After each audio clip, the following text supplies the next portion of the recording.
Hello, y'all. I am on this exercise bike once again, doing my videos, what I love to do the most in my personal time, where it's just me, myself, and I. So, this video is going to be about the narcissists, empathic people, and divorce. Okay, so why aren't you divorced from the narcissist? Whether you're an empath or a narcissist, why is this divorce not final? Why is your divorce not final? Number one, you're still talking to the person that you're married to. In a lot of these situations, there aren't even any kids involved, but you're still talking. I don't care if it's once every 6 months, once a year, once every 3 years. And a lot of times we underestimate what the brain does when we do certain things. So we always think, well, everything we do is just about what we want to do. But your brain kind of works like this, it has prompts and it has the next step process. Our brain is more orderly than we are, y'all. We just have to trigger it to provide order for us. And I'm saying this because I've experienced this in my life, right? I recognize that a lot of things wasn't just always just my call. It was the trigger that I did to make my brain do something else, right?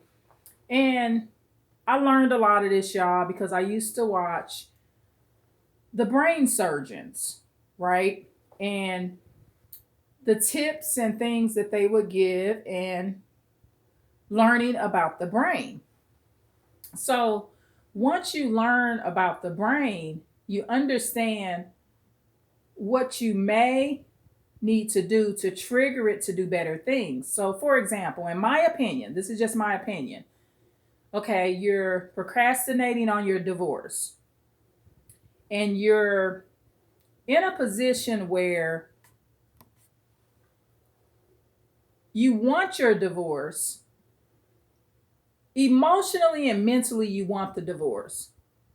But in order to make your brain say, go do that divorce, you need to stimulate the brain to do the divorce. So, what stimulates the brain is for your brain to cut off the person. It's kind of like when they always talk about no contact. Go no contact with the narcissist. So, if you're not communicating with the ex narcissist, especially for empathic people, because we're so emotional, right? We got a lot of emotions going on. Some good emotions, some not so good. You got a mixture of both. Hopefully, more of your good emotions work for you so you can do more empathic things. But I'm going to use myself as an example, right?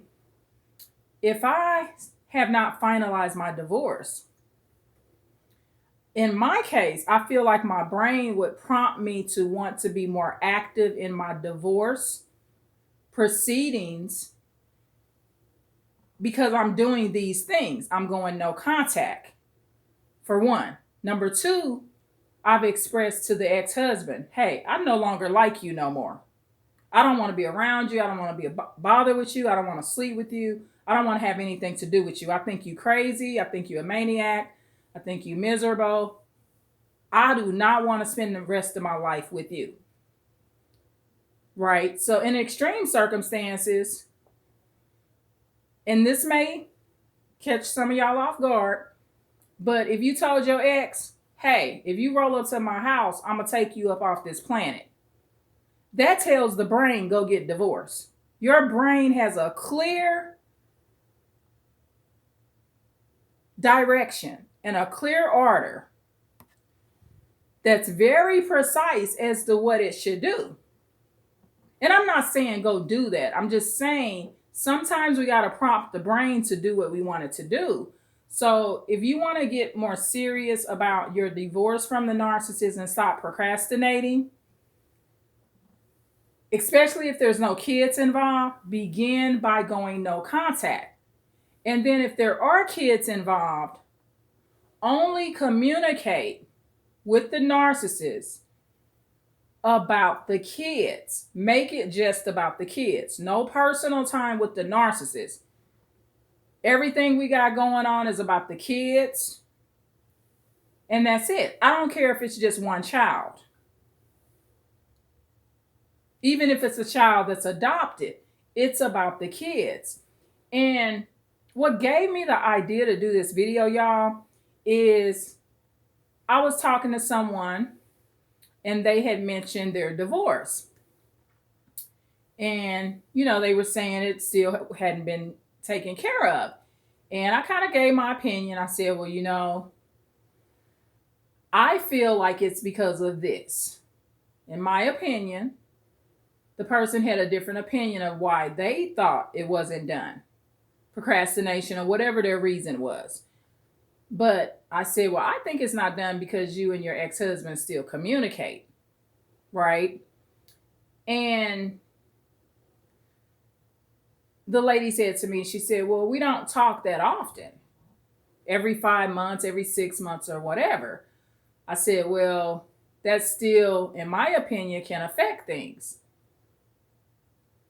Because see, at the end of the day, when you're communicating with your ex-wife or ex-husband, you're talking to your spouse. Keep that in mind. See, it's what the brain does, right? So this is somebody you were married to. You were with every day.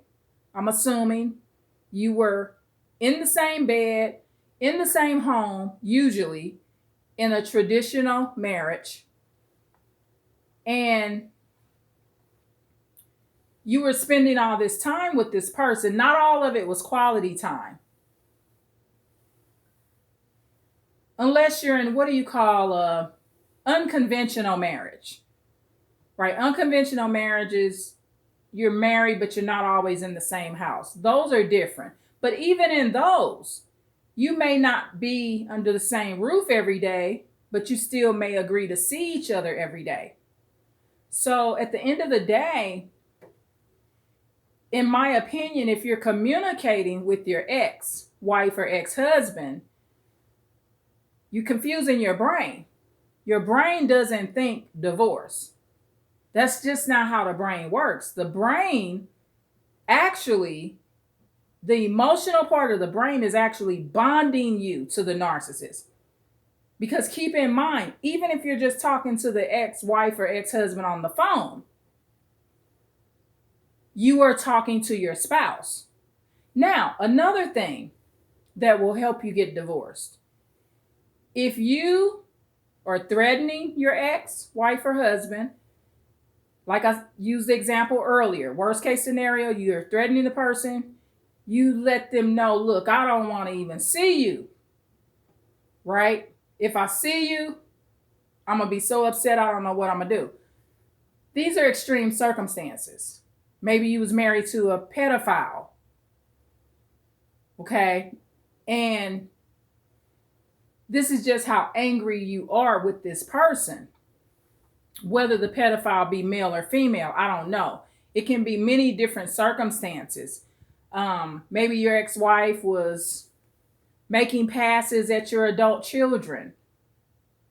Maybe your ex-husband was making passes at your grandkids or your adult children or your children that are minors.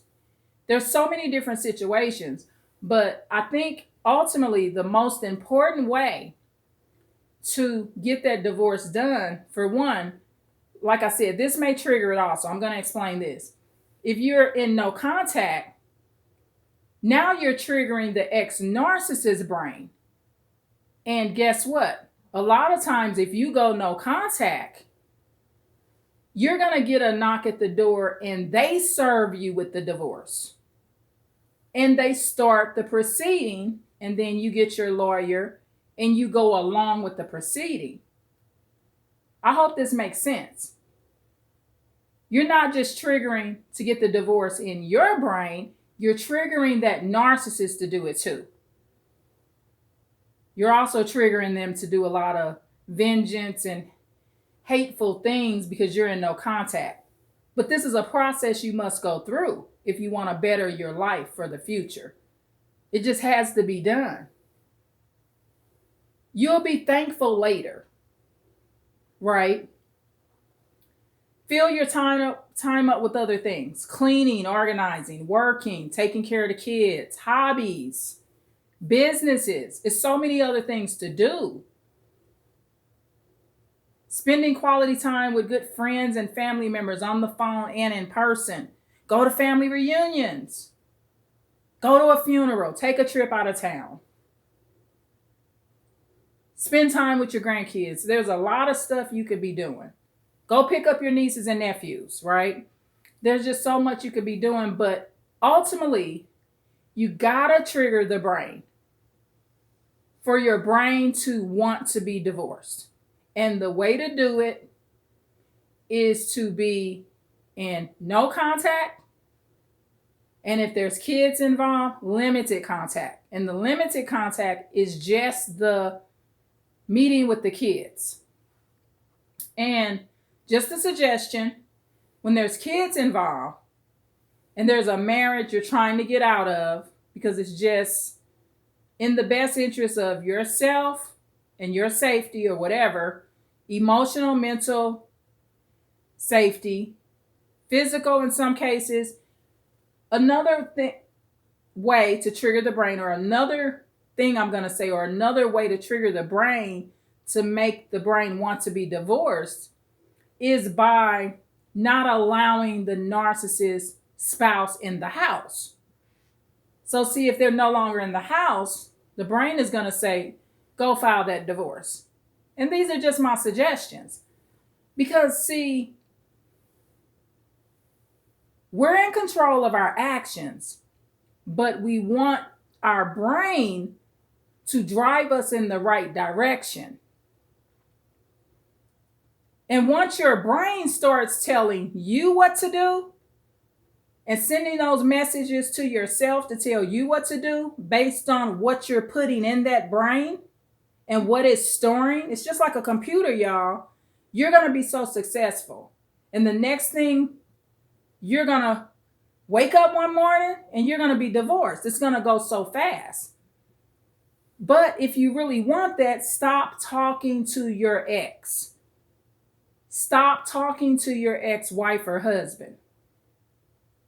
You will be on the phone with your ex-wife or husband 10, 20, 30 years later, and you will still be legally married to this person.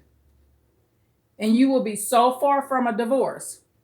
And a lot of times there's really no financial benefits involved. In some cases, it's a choice not to do it because there's a financial reward because the narcissist is dying soon. But I don't suggest you be waiting on people to die. But in rare cases, that's the situation. But in most cases, there's no real financial reward. There's just not. So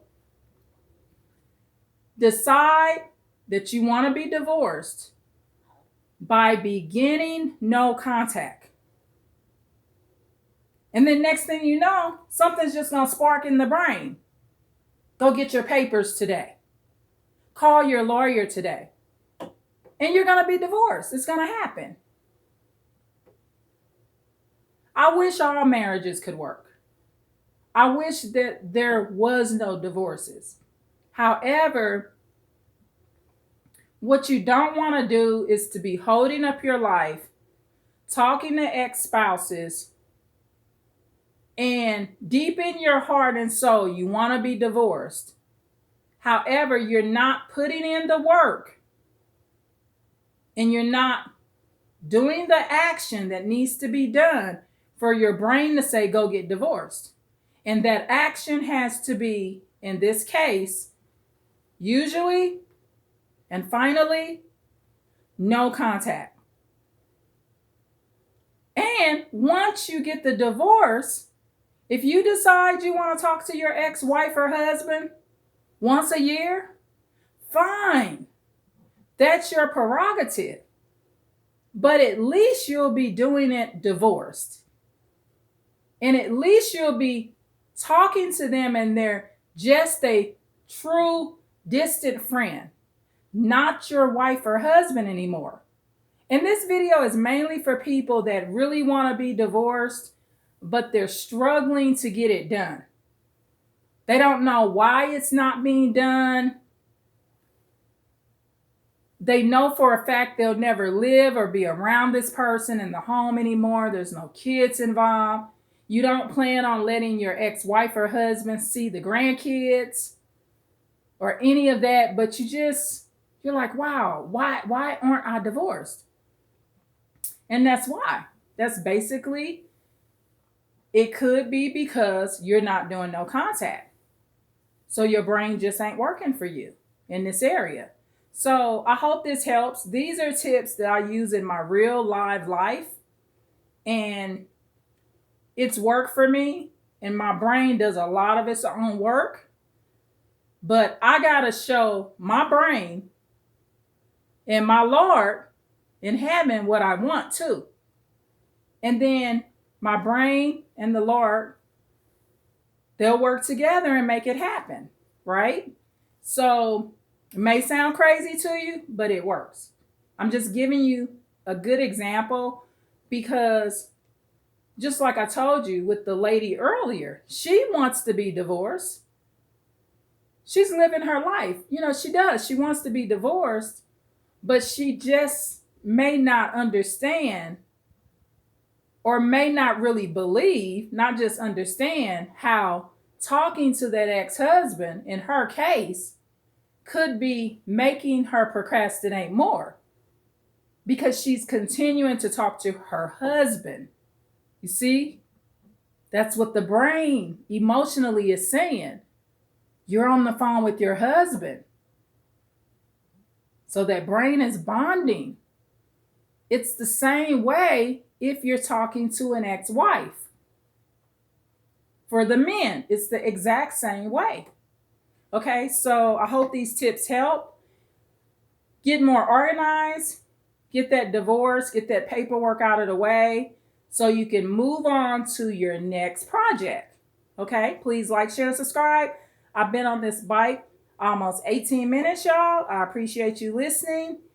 Bye.